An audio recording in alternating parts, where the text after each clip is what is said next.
लड़की कहती है दरोगा जी से बड़े प्यारे से भाव में कि बड़े नाज़ों से दिल को पाला था, 18 बरस संभाला था, कि बड़े नाज़ों से दिल को पाला था,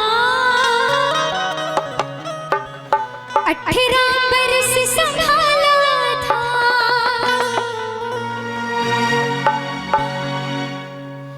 कि 19वें बरस में मैं बर्बाद हो गई।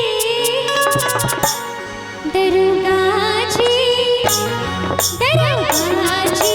चोरी हो गई। दरोगा जी चोरी हो गई। मेरी चोरी हो गई। दरोगा जी चोरी हो गई।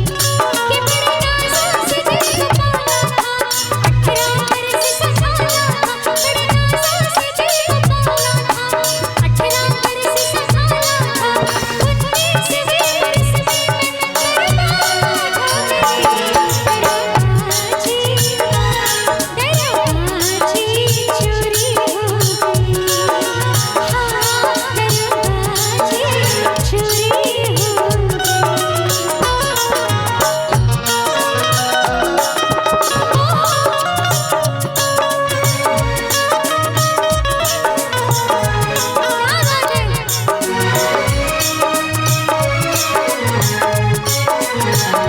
और बड़ा प्यारा सा भाव भैया बजाए हैं गुनगुना। एक पत्नी जाती है मेले में अपने पति के साथ हाथ पकड़ के, लेकिन उसका पति बीच मेले में भैया खो जाता है। अब वो बेचारी परेशान हो जाती है, ढूंढती है दिन रात एक करके, नहीं मिलता है। अंत में जाके कहती है दरोगा जी से, शहर में खोजती बजरिया बजरिया, हाँ, शहर में खोजती बजरिया बजरिया, आवेली नजरिया, आवेली नजरिया, आता है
चोरी हुई, न सोना चोरी हुआ, न पैसा चोरी हुआ, तो फिर चोरी क्या हुआ?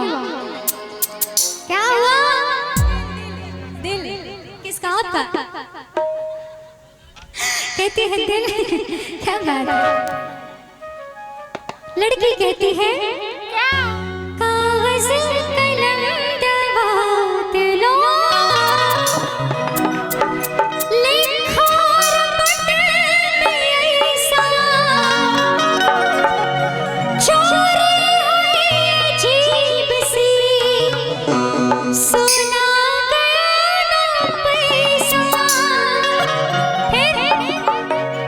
चोरी हुआ दिल चैन नींद की चाहतों में सारी रात मेरी नींद खा गई। दरोगाजी चोरी हो गई।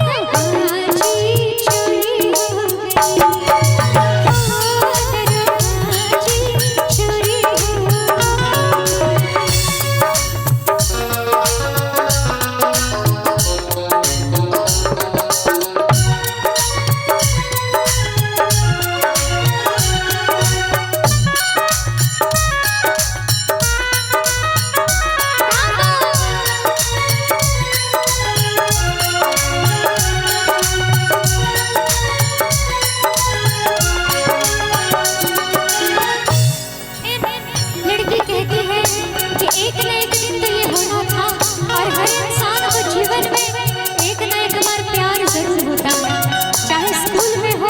चाहे कॉलेज में हो या बाद में हो, लेकिन होता जरूर है। लड़की कहती है मुझको पता था एक दिन होगा जरूर धोखा।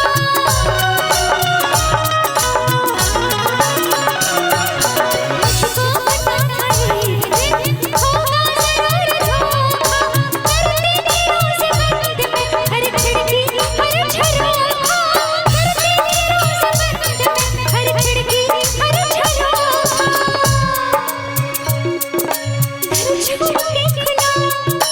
घर छोड़ के खुला मैं हाय हाय रात सो गई। दरोगाजी चोरी हो गई। दरोगाजी चोरी हो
चोर को तो हम ढूंढेंगे, लेकिन वो दिखता कैसा है।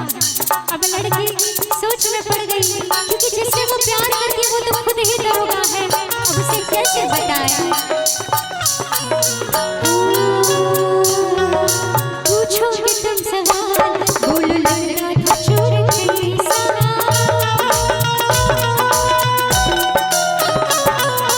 पूछोगे तुम सवाल, बोलो लड़का था चोर कैसा।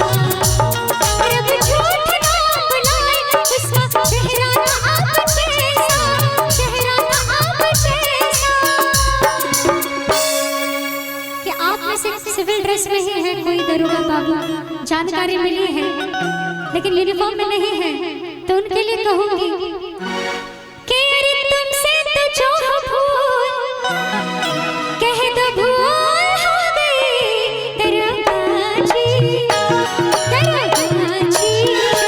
हो गई। दरोगाजी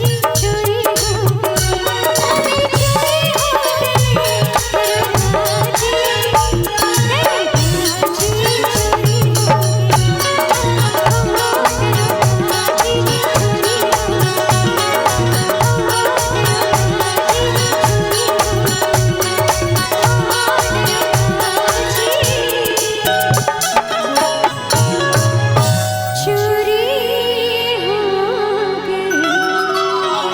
क्या बात, और अच्छा लगा हो तो